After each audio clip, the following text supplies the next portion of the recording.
Welcome to my thought for the day on resilience and well-being. Hope you enjoy it. Hi there.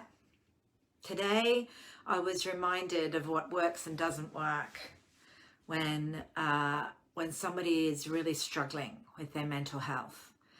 And I was running a team resilience session for one of my clients, and someone very early on in the call was quite upset and saying, I'm really struggling, I'm having really dark thoughts, I'm not coping, I can't seem to change it, I can't seem to get rid of it, I'm struggling because of the traumas of my background and it's really in my face right now.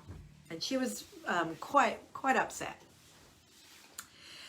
And we just went around the group, and people are in all different places, as people always are. And then I did what I normally do, which is I spoke about resilience and how it works.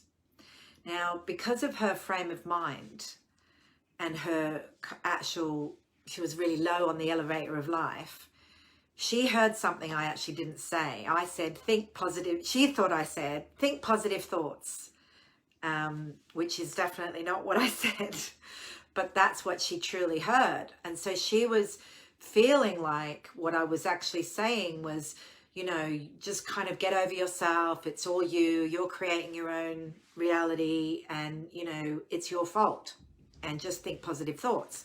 So that's what she heard, which wasn't what I was saying.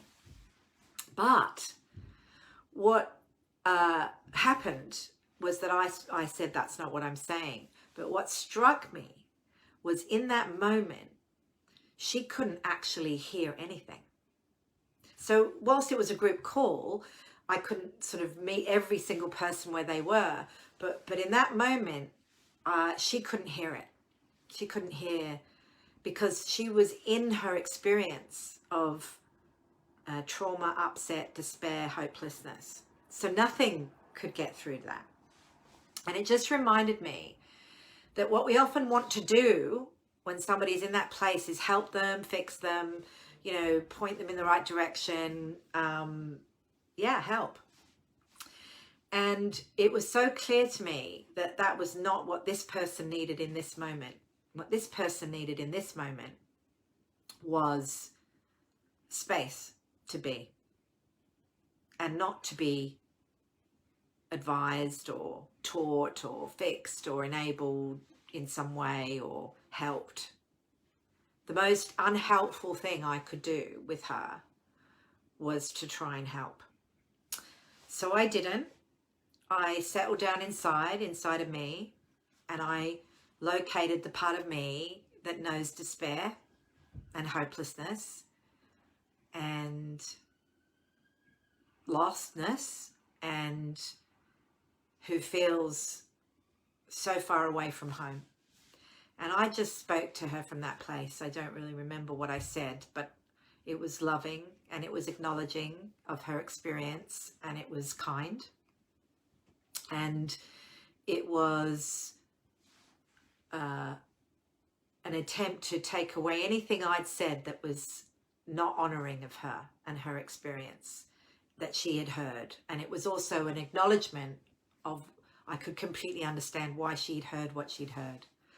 Despite me not saying it, I could see how in that frame of mind that would absolutely make sense.